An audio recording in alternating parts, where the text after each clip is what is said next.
जैसे हम बेटा फिर बात सुनो, कीप साइलेंट प्लीज, ध्यान से सुनो भाई। आज हमने टॉपिक करना है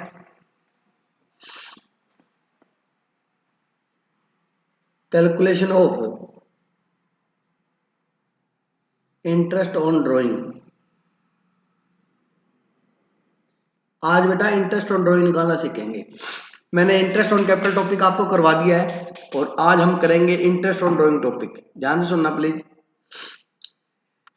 इसके अंदर क्या है मेनली, इसमें इंटरेस्ट निकालने के दो मेथड आपके, ठीक है। पहला है प्रोडक्ट मेथड और दूसरा बेटा एवरेज पीरियड मेथड। दूसरा क्या है, एवरेज पीरियड मेथड। ध्यान से सुनना, प्रोडक्ट मेथड मैं करा चुका हूं सर। कहां कराया था, इंटरेस्ट ऑन कैपिटल में, इंटरेस्ट ऑन कैपिटल में। अब हम टॉपिक क्या कर रहे हैं, इंटरेस्ट ऑन ड्राइंग। मतलब पार्टनर ने फर्म से पैसा निकाला, ठीक है। तो जो पैसा जब निकाला उतने दिन का उस पर क्या लग जाएगा, इंटरेस्ट लग जाएगा। जैसे मैंने आपको कैपिटल में बताया था। अब क्वेश्चन ये बोल दे कि उसने 1 मई को पैसा निकाला 10,000, तो 1 मई को निकाला तो मई जून जुलाई अगस्त सितंबर अक्टूबर नवंबर दिसंबर जनवरी फरवरी मार्च, कितने महीने हो गए, 11 मंथ। 11 हो गए ना, तो उसके आगे क्या लिख देंगे, 11 मंथ लिख देंगे। याद आ गई। मतलब ईयर खत्म कब होता है, 31 मार्च को, मैं ये मानो। फिर वो कहता है 1 अक्टूबर को पैसा निकाला, तो 1 अक्टूबर को पैसा निकाला बेटा, उस पर इंटरेस्ट कितने मंथ का लगेगा, 6 मंथ का। अक्टूबर नवंबर दिसंबर जनवरी और फरवरी और मार्च, उसके आगे 6 लिख देंगे। फिर मान लो 1 दिसंबर को पैसा निकाला, तो दिसंबर जनवरी फरवरी और मार्च कितने महीने का लगेगा, 4 महीने का। टाइम लिख लिया, फिर टाइम से क्या कर देंगे, मल्टीप्लाई, क्या आ जाएगा, प्रोडक्ट। प्रोडक्ट का क्या कर लेंगे, टोटल। फिर फॉर्मूला क्या था, total product into rate into 1/12। 1 क्यों लिखा, 1 का कोई इंपॉर्टेंस नहीं है। कोई भी चीज अगर 1 से मल्टीप्लाई होगी तो सेम अमाउंट आएगी, क्योंकि टाइम से हम ऑलरेडी मल्टीप्लाई कर चुके हैं। डिवाइड बाय 12 नहीं किया तो अब कर देंगे। वहां पर क्या था, इंटरेस्ट ऑन कैपिटल में सिखाया था, वही सेम प्रोडक्ट मेथड है। समझ आ गई कि नहीं आ गई, तो दोबारा से करने की जरूरत नहीं है। उसमें यह था 1 अप्रैल को कैपिटल थी उसकी 3 लाख और 1 जून को उसने 20,000 निकाल ली, तो होता क्या था उसमें, अप्रैल मई 2 महीने 3 लाख थे। 1 जून को उसने 20,000 निकाल ली, तो 1 जून को कितनी रहेगी, 280। फिर ब्याज कितने पे लगेगा, 280 पे लगेगा। याद आया।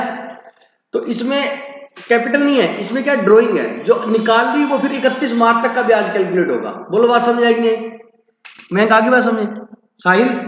सेम प्रोडक्ट मेथड बेटा। अब एवरेज पीरियड मेथड करना हमारे को, ध्यान से सुनना। एवरेज पीरियड मेथड के अंदर क्या है, ये लिख लेना प्लीज, जिनका नहीं लिखा हुआ वो। एवरेज पीरियड मेथड, इस मेथड की कुछ अजम्पशन है वो लिख लो। लिखो, this method is used when there is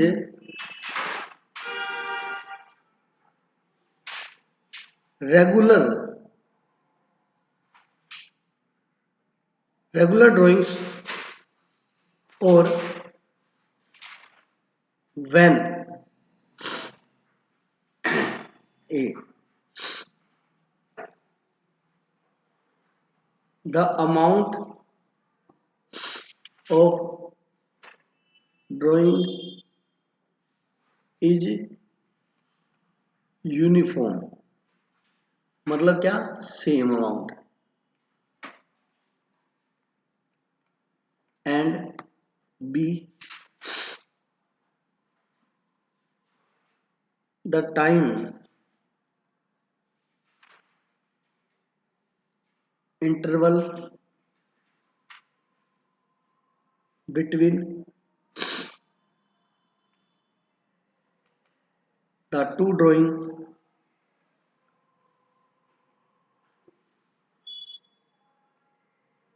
is also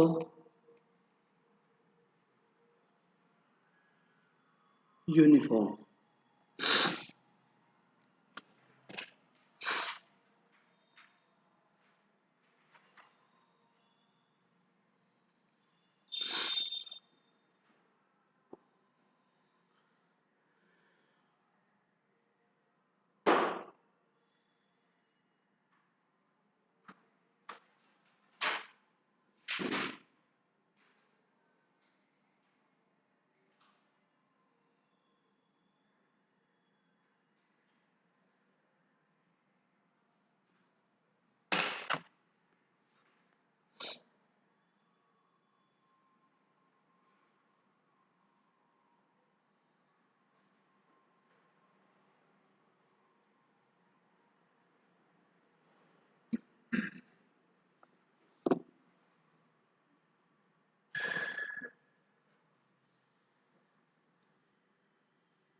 लिख लिया बेटा? अब सुनना, ये बड़ा इजी है, 5 मिनट में हो जाएगा, इसको समझना जरा ध्यान से। एवरेज पीरियड मेथड कहता है this method is used when there is a regular drawing on, कहता है इसके अंदर इसकी बेटा कुछ एजम्पशन है। ये फॉर्मेट जो एवरेज पीरियड मेथड वाला है, ये फॉर्मूला कब लगेगा? जब ये दो एजम्पशन जो है ये दोनों पूरी हो। जैसे आपने इकोनॉमिक्स जो है perfect market, imperfect market, इगोपोली, monopoly पढ़ा है, उसमें कुछ एजम्पशन नहीं होती, कंज्यूमर का बिहेवियर सेम होना चाहिए वगैरह, पढ़ा होगा आपने, याद नहीं है? पढ़ा बेटा नहीं पढ़ा?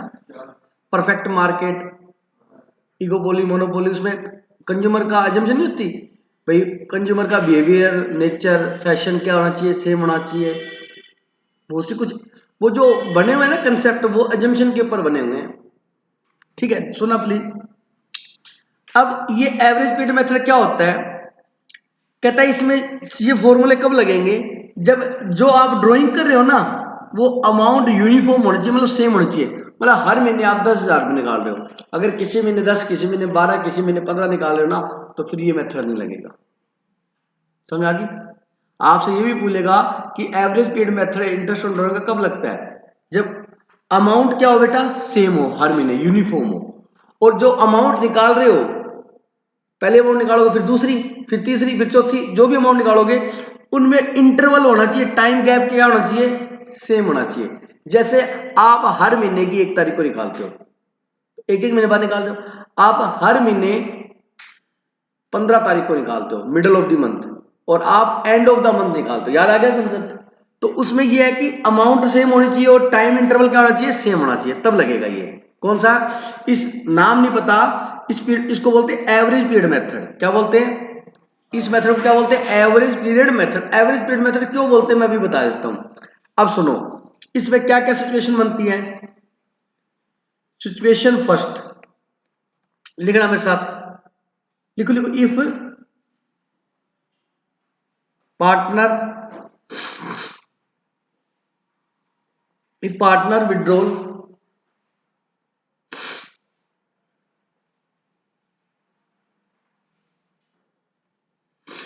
Fix amount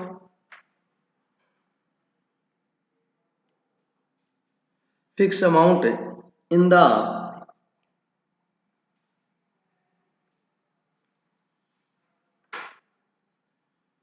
beginning of each month,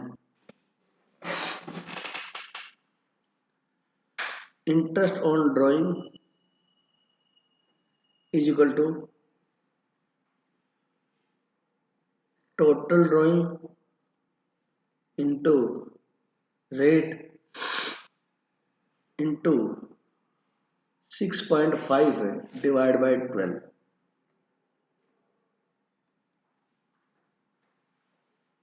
Situation second, if partner withdrawn fixed amount at the end of each month,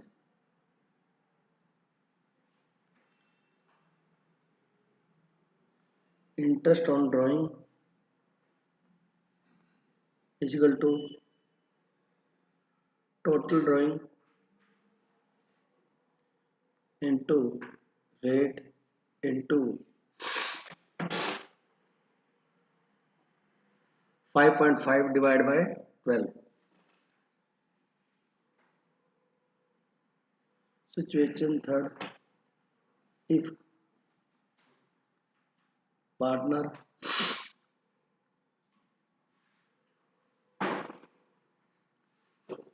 withdrawn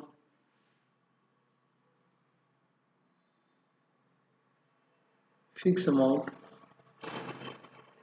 at the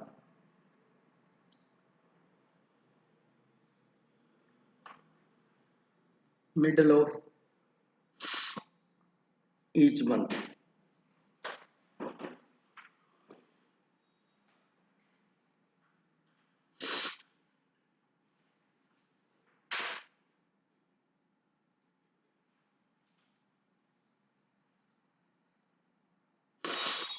total drawing into rate into 6/12।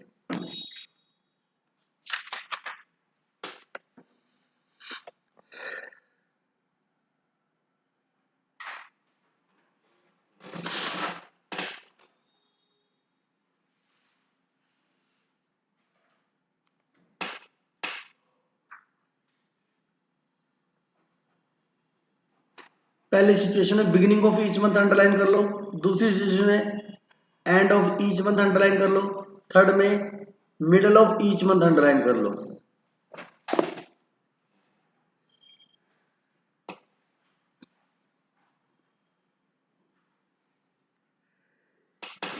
Shyam बाबा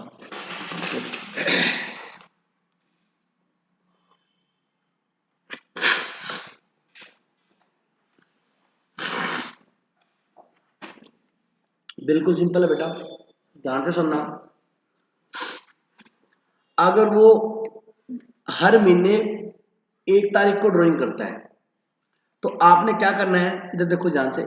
मान लीजिए वो 5000 पर मंथ निकालता है, तो आपको कंफर्म है कि 1 ईयर में कितने मंथ होते हैं? 12।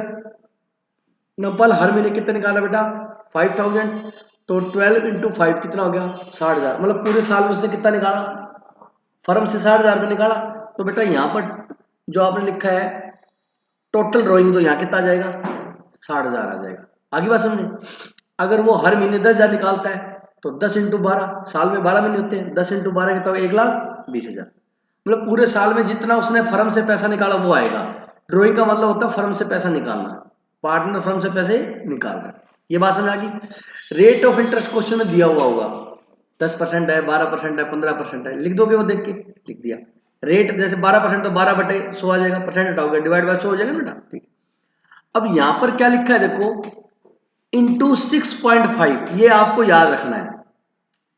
अगर हर महीने बिगिनिंग में निकालेगा तो आपको कुछ नहीं करना, ये क्वेश्चन में दिया होगा बेटा, रेट भी क्वेश्चन में दी होगी, वही फॉर्मूला हो गया, principle into rate into time, वही जो बचपन से पढ़ते आए हो आप, ठीक है। टाइम टाइम क्या, 3 मंथ का निकालना तो जपनीत क्या करते हैं? 3/12 करते हैं। 2 मंथ का निकालना तो 4 मंथ का निकालना तो 4/12। तो अपने को अपॉन 12 तो करना ही है, बट यहां क्या लिखना है? 6.5, ये याद रखना है। अब इसका लॉजिक क्या है वो सुन लो।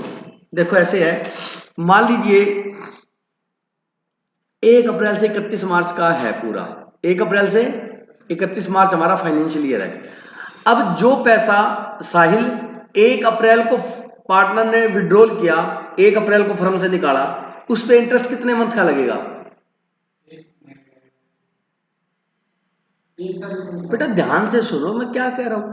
1 अप्रैल को पैसा फर्म से निकाला तो उस पे इंटरेस्ट कितने मंथ का लगेगा? पूरे साल का लगेगा, और साल में 12 महीने होते हैं, तो आप 12 महीने बोल दो बेटा। समझा क्या? 1 अप्रैल को निकाला तो अप्रैल, मई, जून, जुलाई, अगस्त, सितंबर, अक्टूबर, नवंबर, दिसंबर, जनवरी, फरवरी, मार्च, कितने महीने हो गए? 12। तो उसमें ब्याज कितने महीने का लगेगा? 12 का। बोलो। अच्छा, अब क्वेश्चन क्या हमारा, हर महीने कब निकालता है? बिगिनिंग में। तो 1 अप्रैल को निकालेगा, फिर 1 मई को, फिर 1 जून को, ऐसे निकालेगा। फिर जब 1 मई को पैसा निकालेगा तो उस पर इंटरेस्ट कितने मंथ का लगेगा? 11 मंथ का। 1 मई से 31 मार्च गिन लो। समझा क्या? उसमें कितने महीने का लगेगा? 11 का। फिर 1 जून को निकालेगा, उस पर कितने लगेगा? जून, जुलाई, अगस्त, सितंबर, अक्टूबर, नवंबर, दिसंबर, जनवरी, फरवरी, मार्च, कितने महीने हो गए?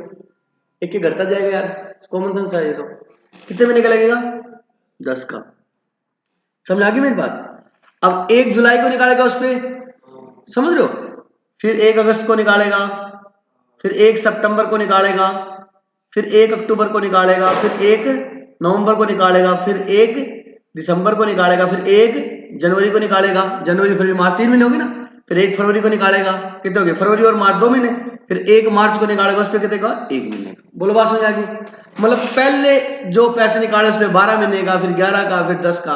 अब ऐसे अपने को बेटा 12 बार कैलकुलेशन करनी पड़ेगी। जैसे मान लो 5,000 रुपये निकाला उसने, तो आप क्या लिखोगे? 5,000, रेट है 10%, फिर 12/12 पहले महीने का आ जाएगा।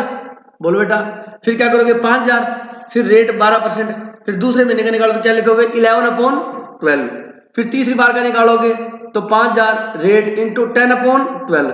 ऐसा कितनी बार करना पड़ेगा? 12 टाइम। फिर उनका जो जो आंसर आया उन 12 को क्या करना पड़ेगा? जोड़ना पड़ेगा। बोलो बात समझ आई नहीं? तो इसका एक शॉर्टकट बना दिया। हर महीने कितने निकाल रहा? 5,000 निकाल रहा ना, तो हर महीने 5,000 निकाल रहा, तो 12 महीने में कितने निकालेगा? 60,000 निकालेगा। तो यहाँ 5,000 की जगह इकट्ठा क्या ले लो? 60,000 रुपये ले लो। बात समझ आ गई? रेट हर एक में कॉमन है, रेट लिख दो। अब टाइम देखो, पहले पे 12, फिर 11, फिर 10। एक बार सारे मंथ को ऐड कर लो। 12 प्लस 11 23, 23 प्लस 10 बोलो 23 और 10 33, 33 और 9 42, 42, 42 और 8 50, 57, 63, 68, 72, 75, 77 और 78। मतलब टोटल कितने मंथ बनते हैं? 78 मंथ बनते हैं। ठीक है, 1 2 3 4 5 6 7 8 9 10 11 12। ये अमाउंट ये डिजिट कितनी है? 12 दे रहा। तो इसको डिवाइड कर दो 12 से। एवरेज कर लिया, मतलब आंसर क्या आया था बता दूं? इनका टोटल क्या है सबका? 78। और इसको डिवाइड किससे करोगे? 12 से। तो बेटा आपका 6.5 आएगा। मतलब हमने पीरियड क्या कर लिया? एवरेज कर लिया। पहले हम 12 महीने का निकालेंगे, फिर 11 का, फिर 10 का, फिर 9 का, फिर 8 का, फिर 7 का, फिर 6 का, फिर 5 का, 4 का। वो कहता है इन सभी महीनों को जोड़ के क्या कर लो? इनका एवरेज कर लो और एवरेज पीरियड ले लो। बहुत समझ आ गई? इसलिए इस मेथड को क्या बोलते हैं? Average period method. अब आप रखते हो 6.5 कैसे आया? मैंने बता दिया लॉजिक 6.5 कैसे आया।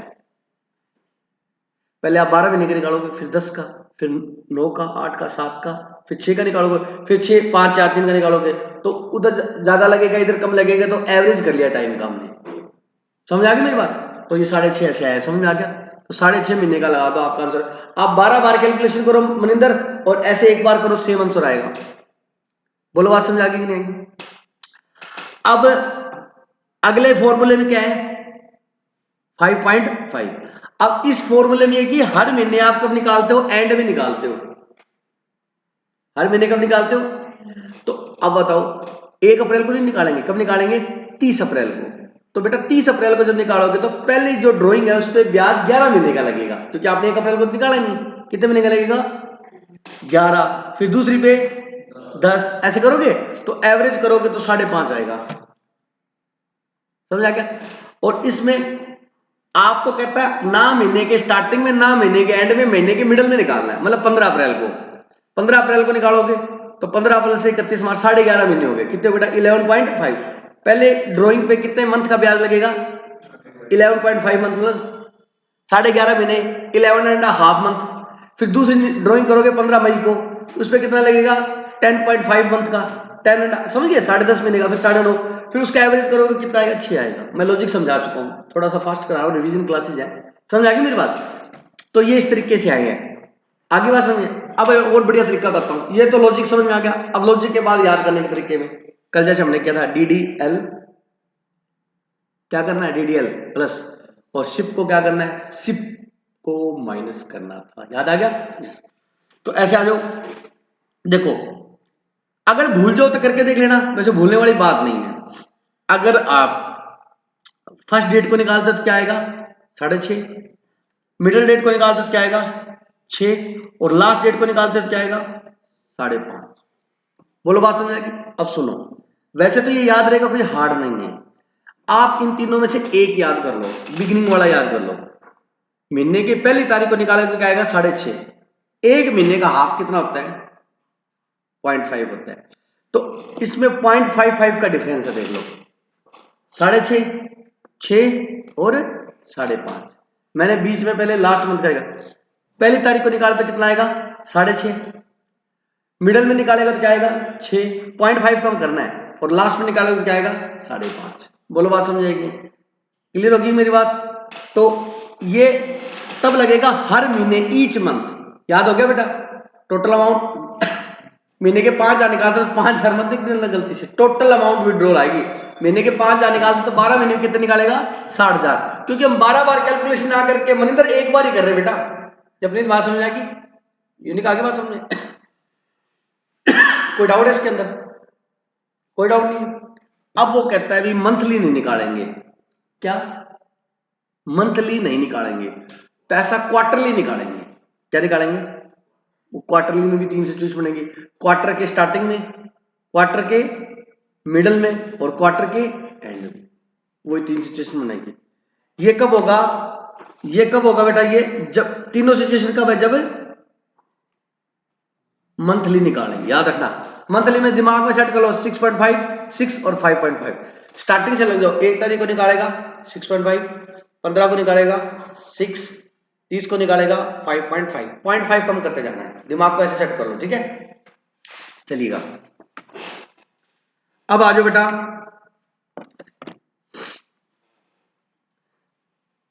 अब क्वार्टरली वाला और करवा देता हूं, नक्की हो काम।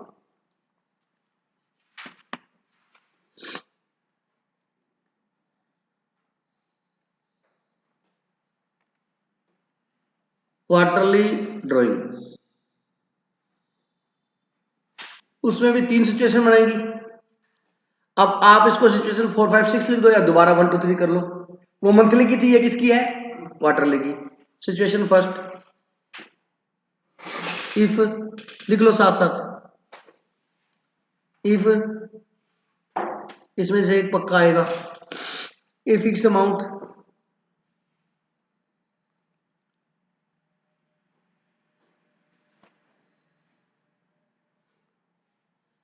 is withdrawn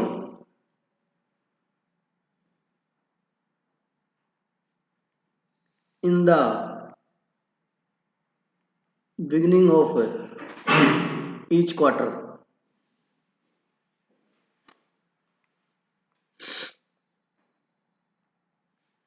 interest on drawing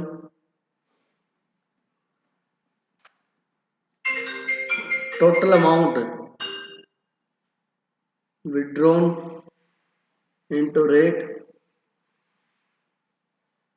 into 7.5 divided by 12. Situation second,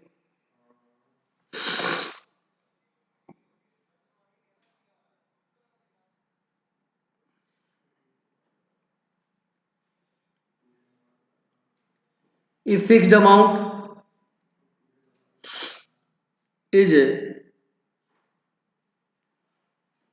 withdrawn in the, चलो वैसे लिखवा दे, इन द मिडल लिखवा दे, middle of each quarter, interest on drawing is equal to total amount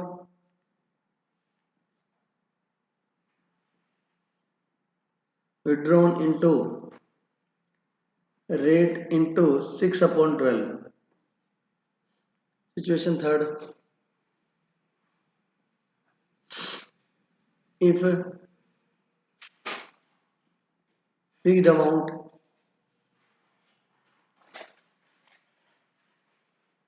withdrawn in the end of each quarter,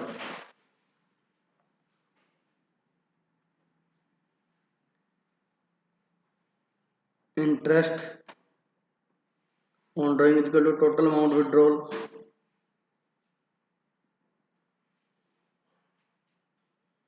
into rate into 4.5 divided by 12.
हो गया note भाई? सुनो ध्यान से, कुछ भी नहीं है, बता देता हूँ लॉजिक। इसमें मैंने उसमें बिगिनिंग फिर या एंड और यहाँ मिडल लिखा था, यहाँ सीक्वेंस में लिखा मिडल, बिगिनिंग मिडल और एंड। अब सुनना ध्यान से। अब एक साल में कितने क्वार्टर होते हैं जबकि? 4। बिल्कुल सही है, एक साल में 4 क्वार्टर होते हैं। एक क्वार्टर में कितने मंथ होते हैं? 3 होते हैं, 4 मंथ नहीं होते। और क्वार्टर करते ही फोर्थ हिस्सा याद आता है। एक साल में 4 क्वार्टर होते हैं और एक क्वार्टर में कितने मंथ होते हैं? 3 मंथ होते हैं, ये सबको पता है, ठीक है। अब सुनो, वो कहता है कि साल में कितने क्वार्टर होते हैं? 4। तो इसका मतलब वो पैसे कितनी बार निकालेगा? 4 बार निकालेगा सिर्फ। अब वो कहता है ईच क्वार्टर के स्टार्टिंग में निकालता है। अब क्वार्टर कैसे होंगे? अगर अप्रैल से महीना स्टार्ट है तो अप्रैल मई जून एक क्वार्टर हो गया, बोलो बेटा। फिर जुलाई अगस्त सितंबर कितना हो गया? सेकंड क्वार्टर हो गया। अक्टूबर नवंबर दिसंबर थर्ड क्वार्टर हो गया। और जनवरी फरवरी मार्च फोर्थ क्वार्टर हो गया। बोलो बात समझ आ गई? अगर ईयर स्टार्ट होता है, एक फाइनेंशियल ईयर स्टार्ट होता है 1 जनवरी से, तो खत्म कब होगा? 31 दिसंबर को। तो फिर बेटा पहला क्वार्टर हो जाएगा जनवरी फरवरी मार्च, दूसरा अप्रैल मई जून, तीसरा जुलाई अगस्त सितंबर, चौथा अक्टूबर नवंबर दिसंबर। इससे कोई फर्क नहीं पड़ेगा, बता रहा हूं, ठीक है। कई बच्चे कंफ्यूज हो जाते हैं इस चीज में भी। अब सुनो, पहला क्वार्टर स्टार्ट कब होता है भाई साहिल? पहला क्वार्टर कब स्टार्ट होता है? 1 अप्रैल को, ठीक है। तो आपने पहले क्वार्टर के स्टार्टिंग में निकाल दिया 1 अप्रैल को, तो उस पे इंटरेस्ट कितने मंथ का लगेगा? 12 का लगेगा ना, बोलो बेटा। अब आपने दूसरे क्वार्टर के स्टार्टिंग में निकाला। दूसरा क्वार्टर कब स्टार्ट होता है यूनि का? 1 जुलाई को। तो पैसे कब निकालोगे? 1 जुलाई को। तो 1 जुलाई से 31 मार्च 9 महीने हो गए, गिन लो। जुलाई से दिसंबर 6, जनवरी 9 महीने का ब्याज लगेगा, बोलो। फिर तीसरा क्वार्टर कब स्टार्ट होता है? 1 अक्टूबर, तो उस पर कितने महीने का ब्याज लगेगा? 6 मंथ का इंटरेस्ट लगेगा।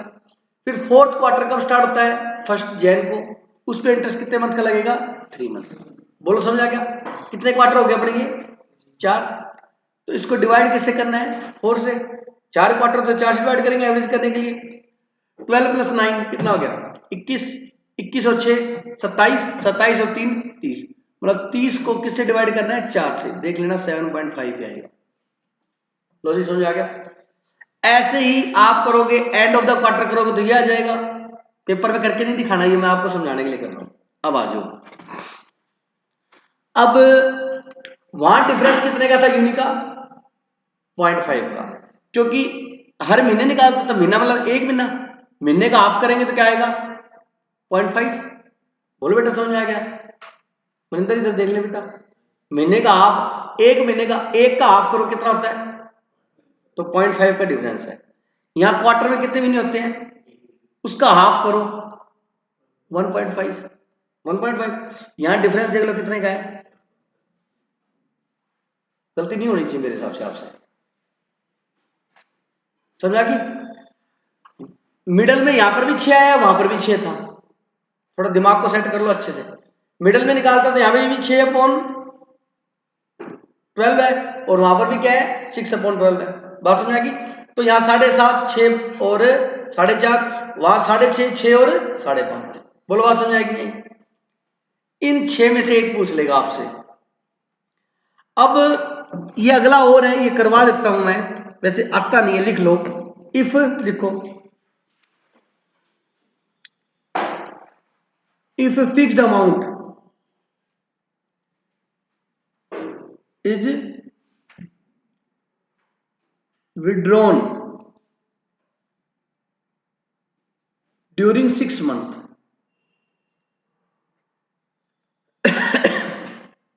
number 1, during 6 months, beginning of each month, अगर beginning of each month है तो interest on drawing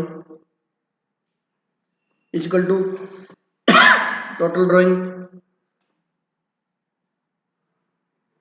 into rate into 3.5 divided by 12।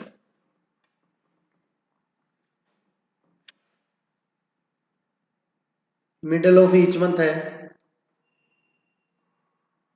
तो interest on drawing is equal to total drawing rate into 3/12. Third, end of each month है तो interest on drawing equal to total drawing into rate into 2.5 divide by 12.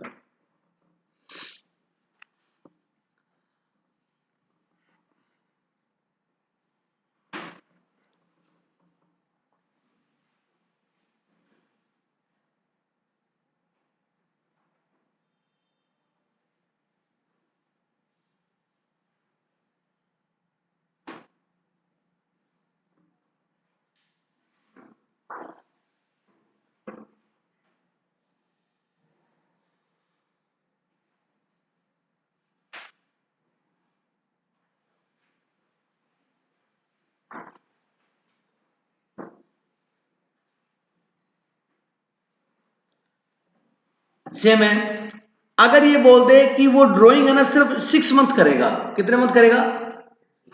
6 month, मतलब पूरे 12 महीने निकालेगा पैसे. कितने महीने निकालेगा? 6 महीने निकालेगा. ठीक है. उसमें पहले पहले ईच मंथ निकालता है पूरे 12 महीने, फिर क्वार्टरली भी निकालता है, और अब ड्राइंग हर महीने करेगा, लेकिन कितने महीने करेगा? सिर्फ 6 मंथ. ठीक है. तो उस केस में वही लॉजिक है सेम बेटा. उस केस में अब ईच मंथ है ना, मंथ का हाफ कितना होता है? एक का हाफ कितना होता है? 0.5. तो आप देख लो 0.5 का डिफरेंस है. तो इसमें क्या आएगा? 3.5, 3 और 2.5. भाई दिमाग में इसको सेट कर लो. देखो मेरे तो सेट है. अगर ईच मंथ निकालता है तो सबसे पहले ईच मंथ निकालता है पूरे 12 महीने, तो 6.5, 6 और 5.5. ठीक है.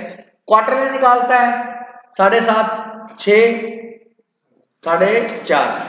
वो दिक्कत आया तो देखो 1.5 का डिफरेंस है. अब फिर कहता है ईच मंथ निकालता है, वापिस ईच मंथ कहता है, लेकिन 6 महीने निकालेगा. कितने महीने निकालेगा? 6. तो 3.5 डिफरेंस आप 0.5 करेगा, 3 और 2.5. सीधा फॉर्मूला लगा के आंसर आ जाएगा. 6 महीने में एक बार नहीं निकाल तो साल में 2 बार निकाल लेंगे. कैसे बेटा? जैसे इसमें क्वार्टरली में जैसे 3 महीने में एक बार निकाल पड़ा, उसमें 6 महीने बाद निकाले मतलब साल में 2 बार. वो अलग है, वो अलग है. वो हाफ ईयरली हो गया. हाँ, हाफ ईयरली वो अलग है, अभी बता दूंगा. आता नहीं है, लेकिन ये वो कहता है सिर्फ 6 मंथ निकालता है. मतलब पहले 6 महीने कहता है भाई स्कूल के बच्चों की फीस देंगे और कोई XYZ जो भी रीजन है, 6 मंथ निकालता है सिर्फ. वो कब निकालता है? 6 मंथ. ठीक है. वो अलग है हाफ ईयरली वाला बेटा.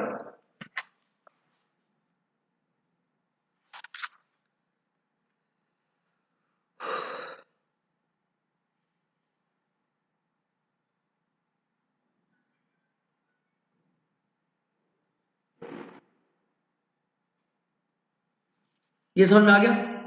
ये कब लगेगा? 6 महीने निकालता हूं. देखो मेरी बात सुनो. मतलब फॉर एग्जाम्पल 1 जनवरी से 31 दिसंबर है. ठीक है. 6 महीने पूरे कब होंगे? 30 जून को. ऑब्वियस है यार, 30 जून को. बोलो बेटा, 30 जून को. 6 महीने इधर रह गए, 6 महीने इधर रह गए. लास्ट के 6 मंथ निकालता है. तो बताओ पहले ड्राइंग कब करेगा वो? 1 जुलाई को. उस पर इंटरेस्ट कितने महीने का लगेगा? 6 महीने का. फिर दूसरी कब करेगा? 1 अगस्त को. बोलो बच्चों, उस पर कितना लगेगा? फिर 1 सितंबर को 4, फिर 1 अक्टूबर को 3 महीने का, फिर 1 नवंबर को 2 महीने का, फिर 1 दिसंबर को. आगे समझ में? 6 + 5 11, 11 + 4 15, 13, 20, 21. कितना हो गया बेटा? 21. ये है कितना? 1 2 3 4 5 6. किससे डिवाइड करेंगे? 6 से. बोलो बात समझ आया? करो. 6 3 जा 18, 3 आ गया. कितना बचा? 3. पॉइंट लग गई, 0 लग गया. 6 5 जा 30, 6 5 जा 30. ये देख लो 3.5 आ रहा है. मतलब और क्लियर करूं कि fixed amount withdrawal during 6 month. मतलब ड्यूरिंग 6 मंथ कौन थे? Last 6 month. कौन से? Last 6 month. ये मतलब है आपकी बुक का. बोलो समझ में आया कि नहीं आया? क्लियर हो गया बेटा? बट ज्यादा लॉजिक में मत जाओ, टाइम थोड़ा अपने पास कम है बेटा, 5-7 दिन एग्जाम है। मैंने आपको बोले ड्यूरिंग 6 मंथ निकालता तो ये लगा देना, मंथली निकालता तो वो लग जाएगा, और क्वार्टरली निकालता तो वो लग जाएगा। याद एक कर लो, उससे अगला आ जाएगा। जब नहीं बात समझ आ गई, ये वहां पे लॉजिक नहीं बताने पड़े को, लॉजिक मैं आपको बता रहा हूं, ठीक है? ये हो गया कंप्लीट। उसके बाद देखिएगा,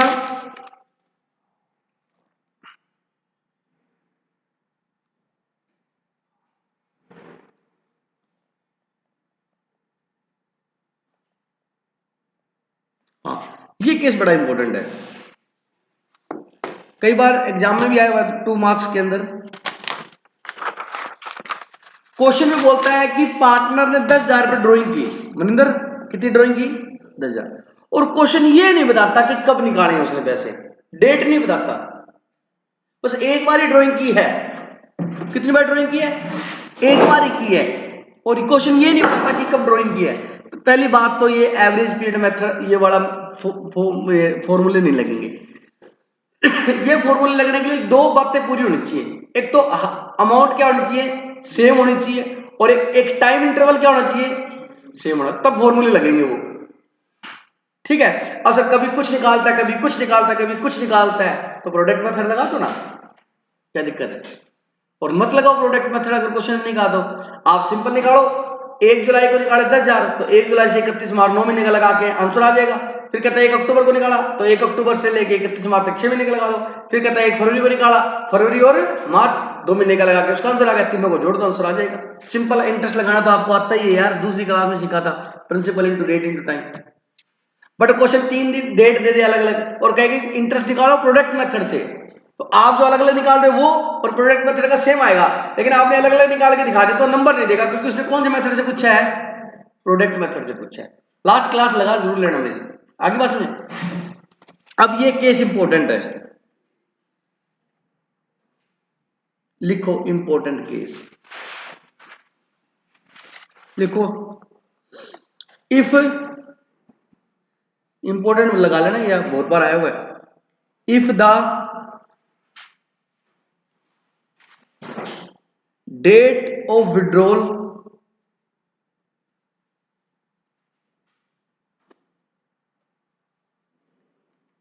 is not given,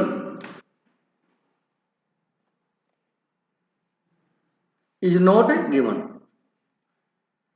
total interest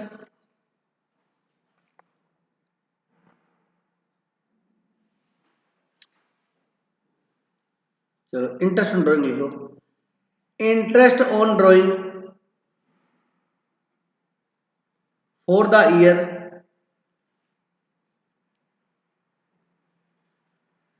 is calculated for 6 months, assuming the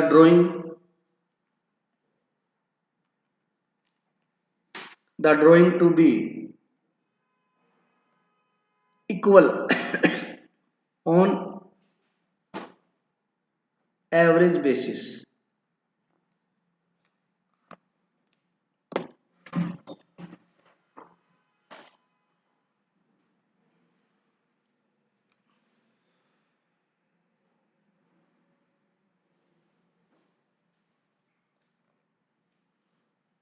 बात में कुछ नहीं है ये लिखना आपको। सिंपल क्वेश्चन में, बड़े क्वेश्चन में ऐसे आ जाए कि राम ने ड्यूरिंग द ईयर 20,000 रुपए निकाले और रेट ऑफ ड्रॉइंग है 12%। अब आप 20,000 का 12% निकालोगे, बोलो बेटा, 12% पर एनम दे दिया उसने। तो अब क्वेश्चन ने ये नहीं बताया निकाले कब। अगर 1 अप्रैल को निकाले तो 1 अप्रैल से 31 मार्च 12 महीने का लगाऊंगा, बस एक बार ही निकाले सिर्फ। फिर अगर 1 अक्टूबर को निकाले होते तो अक्टूबर से 31 मार्च का लगाता, 1 जुलाई को निकाले तो 1 जुलाई से 31 मार्च का लगाता, 9 महीने का। अब क्वेश्चन ने टाइम के बारे में कुछ भी मेंशन नहीं किया, तो आपने कुछ नहीं करना। साल में 12 महीने होते हैं, हम भी एज्यूम कर लेंगे कि एवरेज बेसिस पे किया है, 12 का हाफ कितना होता है, मतलब क्वेश्चन ने डेट नहीं बताई तो अपने ना तो 12 का लगाएंगे ना 0 का लगाएंगे, इन दोनों का एवरेज कर लो, कितना आ गया 6 मंथ। कहते ना ये 20 मांग रहा है तो 10 दे रहा है, तो ऐसे करो ना 20 ना 10, 15 दे दे। होता ही नहीं था, क्वेश्चन की गलती है देखा जाए तो, लेकिन ऐसा कभी प्रैक्टिकल लाइफ में होता नहीं है। कहता मैंने पैसे निकाले फर्म से, कहता अकाउंटेंट बोला ठीक है सर निकालिए कोई बात नहीं, मैं इंटरेस्ट ऑन ड्राइंग लगा देता हूँ। आपने कब निकाला? कहता मैं नहीं बताऊंगा। ऐसा कभी होता है? बट हमारी बुक्स में होता है। भाई आप 38 से पैसे लेके आए, शादी थी घर में 5 लाख, फसल आएगी तब दे देंगे, एडजस्ट कर लेंगे। अब 38 ब्याज लगाता है कि भाई कब लेके गया था तू? कहता जी मैं तो नहीं बताता कब लेके गया था। कहता कोई बात नहीं, फिर 4 साल का लगाते। कहता बताता हूँ ना, मेरे लड़के की शादी थी 1 नवंबर 2022 में, उस दिन ले गया था। मेरी बात समझ रहे हो क्या? ऐसा प्रैक्टिकल कभी होता है कि अभी पैसे कब लेके गया डेट ना बताओ, लेकिन बुक्स में कुछ भी हो सकता है बेटा। तो अगर क्वेश्चन में ये मेंशन ना हो कि उसने पैसे विड्रॉल कब किए, तो आप 6 मंथ का लगाना है, और ये बहुत बार आया क्वेश्चन। आगे बात समझ?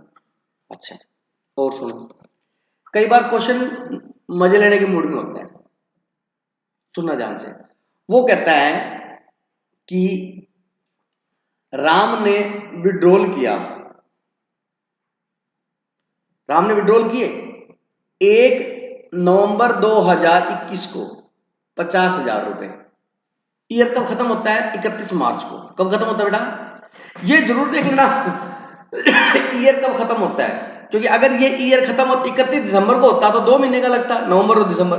अगर ईयर खत्म हो रहा है 31 मार्च को, तो कितने का लगेगा? नवंबर, दिसंबर, जनवरी, फरवरी और मार्च, कितने महीने का लगेगा? 5। क्वेश्चन बता देगा आपको। समझ आ गई मेरी बात?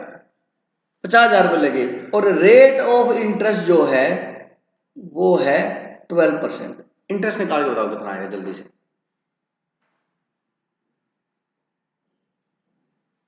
जल्दी निकालो भाई यार, पेन चला लो यार प्लीज।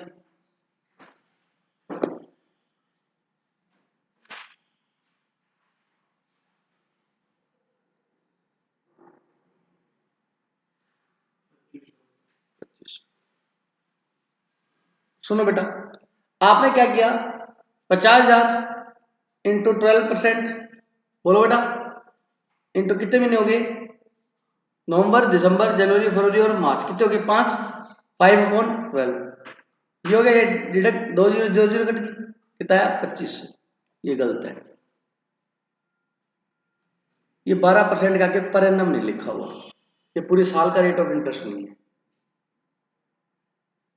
ऐसे मजे ले जाता क्वेश्चन। आपका सही था, अब आपने करना क्या था? 50,000 था ड्राइंग, रेट ऑफ इंटरेस्ट क्या है? 12%। अब ये 12 महीने का नहीं है, इसका मतलब ये 12% जो 5 महीने का था ना, 5 महीने के लिए 12% ले रहा है वो इससे, क्योंकि उसके आगे पर एनम नहीं लिखा हुआ। ये भी क्वेश्चन आया हुआ है पेपर में। तो आपको क्या करना था? 5 लाख का 50,000 का 12%, कितना है बेटा? 6,000 में चला गया। ऐसी गलती करोगे आप, ये ध्यान देखो। 12% का आगे पर एनम नहीं लिखा हुआ, पर एनम लिखा हुआ है तो मैथ वालों को तो वैसे गलती नहीं करनी चाहिए यार आपको। तो मतलब ये 12% लिखा है, आगे पर एनम नहीं लिखा, इट मींस ये 12% रेट जो है वो 5 मंथ के लिए है सिर्फ। बात समझ आ गई कि नहीं? अब ये नोट और लिखो, इंपॉर्टेंट इंपॉर्टेंट नोट, ये दोनों में से पक्का आता है क्वेश्चन। इंपॉर्टेंट नोट लिखो। When the rate of interest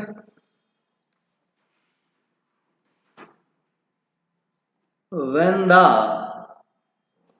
rate of interest is given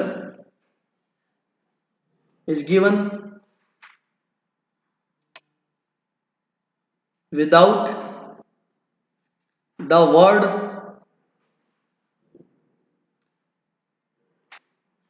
per annum,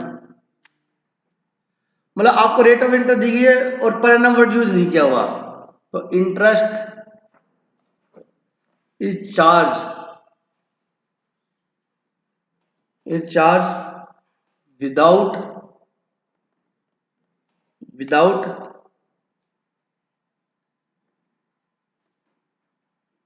without considering the time factor.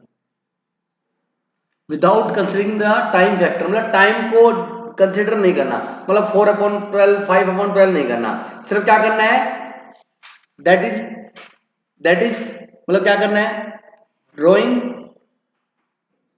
Into rate divide by 100, बस।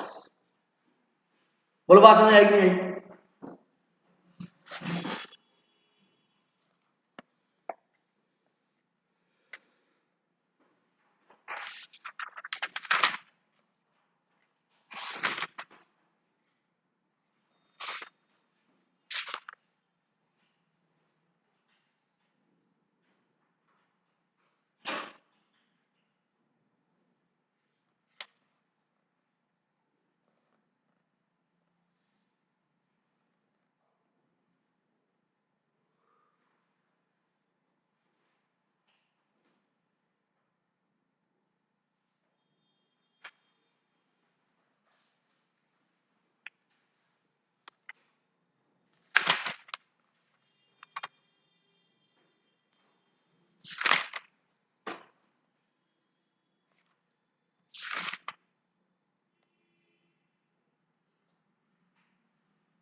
खत्म है।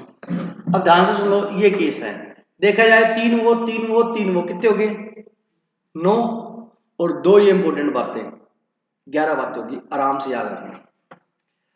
अब ऐसे बोलते कि 1 जुलाई को निकाले, फिर 2 महीने बाद निकाले, फिर 4 महीने बाद निकाले, मतलब टाइम इंटरवल बराबर नहीं है, अमाउंट भी बराबर नहीं है, तो क्या लगाओगे, है प्रोडक्ट मेथड, मतलब वो लिख लो आप, उसके सामने उसका क्या लिख लो, टाइम, टाइम से क्या कर दो मल्टीप्लाई। समझ में आ गई कि नहीं आ गई बेटा? बोलो बच्चों, करके दिखाऊं दोबारा, याद है? इंटरेस्ट ऑन कैपिटल में सिखाया था ना प्रोडक्ट मेथड, वही प्रोडक्ट मेथड हो गया। क्लियर होगी? ये हमारा बेटा इंपॉर्टेंट टॉपिक था, इसके बारे में इंटरेस्ट ऑन ड्राइंग के बारे में कंप्लीट हो चुका है, ठीक है।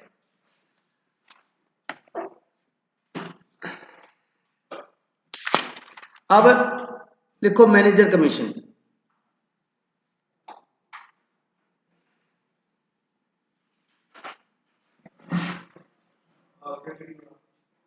है ही नहीं बुक में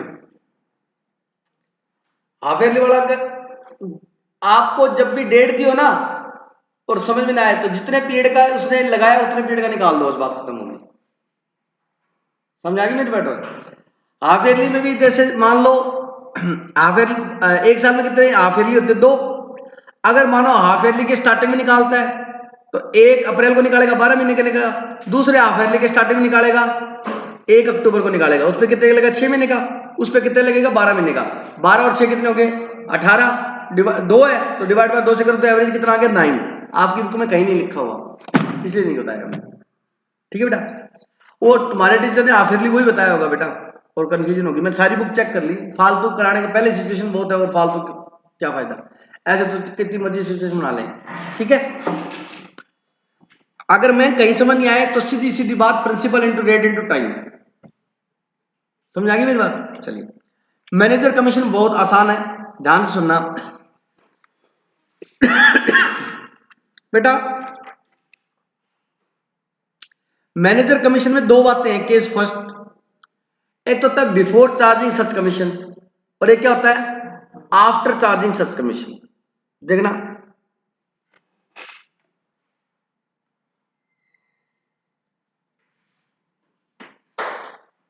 manager commission calculate before charging such commission. अगर ऐसा हो कि ये लिखा हो कि मैनेजर को कमीशन लेस करने से पहले देना है, कमीशन लेस करने से पहले देना है, तो उसका फॉर्मूला होता है बेटा, manager commission is equal to profit before charging manager commission into rate divide by 100। Case second, manager commission calculate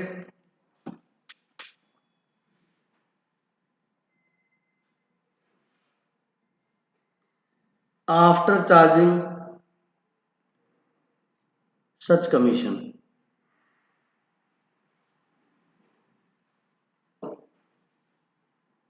तो manager commission is equal to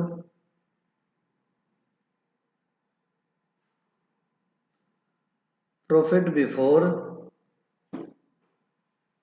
charging manager commission into rate divide by 100 plus rate.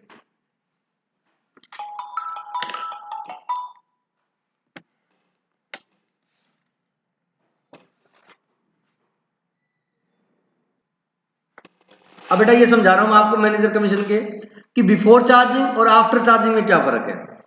मान लीजिए एक example लेते हैं कि income 120 है पेंडल में और ये आपका एक्सपेंस है। रेंट दिया आपने 20,000 मान लो, डेप्रिसिएशन आपने 5,000 रुपये दिया, सैलरी 25,000 दी और स्टेशनरी 15,000 की दी। ठीक है, ये सब एक्सपेंस है। अब फर्म मैनेजर को जो कमीशन देगी वो भी क्या है, एक्सपेंस ही है। बोलो बेटा, वो भी क्या है, एक्सपेंस है। तो क्वेश्चन कहता है कि मैनेजर को कमीशन बिफोर चार्जिंग कमीशन, मतलब कमीशन को लेस करने से पहले जो प्रॉफिट है ना उस पे देना है। बोलो बात समझ आएगी। बिफोर चार्जिंग का मतलब समझ आ गया, मतलब कमीशन का खर्चा लेस करने से पहले जो प्रॉफिट है उस पे देना है। अब बताओ मैनेजर कमीशन मैंने यहां लिखा है, नहीं लिखा। तो मैनेजर कमीशन चार्ज करने से पहले का प्रॉफिट निकालो। 1 2 3 4 कितनी आइटम है, 4। इन 4 का टोटल करो कितना है, 65। बोल बेटा खर्चा कितना है, 65। इनकम कितनी है, 120। 120 में से 65 लेस करो, 55 बचा। मतलब 55,000 रुपये हमारा प्रॉफिट है मैनेजर को कमीशन देने से पहले। और क्वेश्चन कहता है मैनेजर को कमीशन देने से पहले जो प्रॉफिट है उस पर ही देना है। बोलो बात समझ आ गई। बोलो जो क्वेश्चन बोल रहा है और जो मैं कर रहा हूं वो दोनों बातें क्या है, सेम है।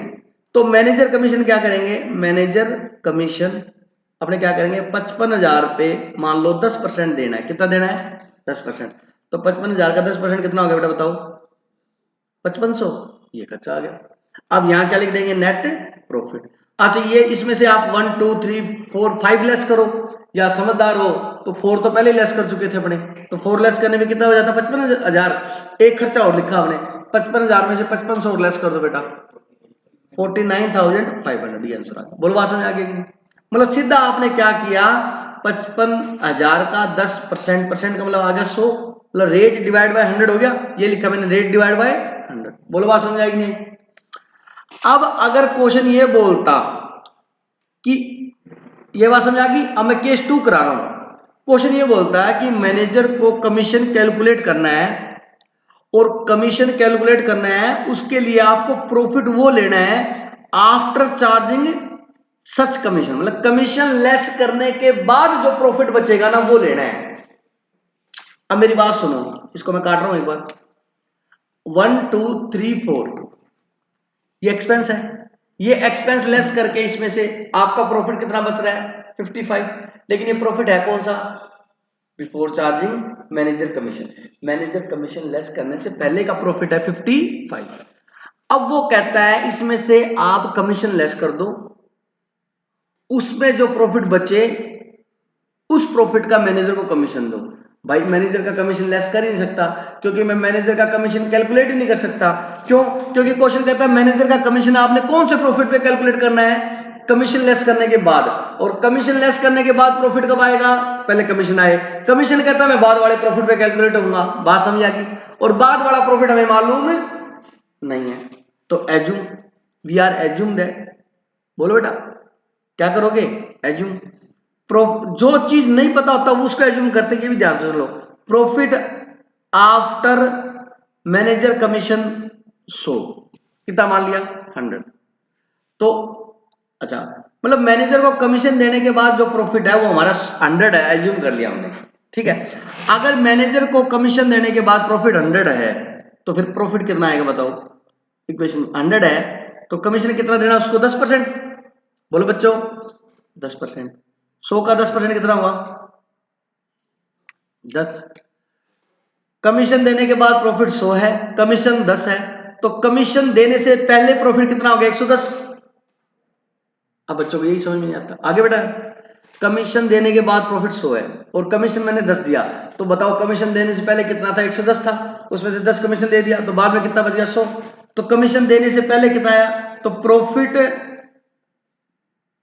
बिफोर मैनेजर कमीशन ये आ गया, ये हमारी इक्वेशन बन गई। ये क्या बन गई, इक्वेशन। अब जो चीज गिवन होती है उसको राइट हैंड साइड में लिखते हैं और जो चीज कैलकुलेट करनी होती है उसे लेफ्ट हैंड साइड में लिखते हैं। ये बात बहुत बार बता चुका हूं। हमें क्या गिवन है, हमें 55,000 गिवन है। ये 55,000 प्रॉफिट कौन सा है, बिफोर वाला। क्या है, बिफोर। अब सुनो, अगर प्रॉफिट बिफोर कमीशन 110 है, कितना है 110, क्या निकाल लिया आपने, कमीशन निकालना है, तो कमीशन कितना है 10। अगर कमीशन प्रॉफिट बिफोर कमीशन 1 रुपया है तो कितना आएगा 10 बटे 110। और अगर कमीशन बिफोर है कितना 55,000 तो कितना आएगा 10 बटे 110 इंटू 55,000। ये तो है लॉजिक, ठीक है। और सीधा आफ्टर हो तो आपने 100 में क्या जोड़ना है, रेट। अब बताओ रेट क्या थी 10%, 100 में 10 जोड़ोगे कितना आएगा 110। ये देख लो 110 ही है। तो ये लॉजिक समझा दिया। और ये है आफ्टर बोले तो 100 प्लस रेट करना है, मतलब अब कैसे होगा, अब ऐसे होगा 55,000 रेट क्या है 10 डिवाइड 100 से नहीं करना, कितने से करना है 110 से। 0 से 0 कट गई, 11 5 जा 15 55 कितना आ गया 5,000। अब 5,000 कमीशन आ गया। अच्छा 55,000 था, कमीशन कितना आ गया 5,000, लेस कर दो तो नेट प्रॉफिट कितना आएगा 50,000। अब कमीशन घटाने के बाद प्रॉफिट कितना है 50। अब 50 का वापिस 10% निकाल के देखो 5,000 आ रहा है। इसका वाला हम क्या है, सही है। क्लियर होगी ये बात। तो सिंपल सी बात, आफ्टर हो तो 100 प्लस रेट करना है, बिफोर हो तो डिवाइड बाय 100 ही करना है। बोलो बात समझ आ गई कि नहीं आ गई, बोलो बच्चों। तो बेटा 11 10 20 हो गए, तो आप भी जाइए, मैं भी जाऊंगा क्योंकि काफी हो गया आज। जो बच गया अब मैनेजमेंट के पेपर के बाद करेंगे। जय श्री श्याम।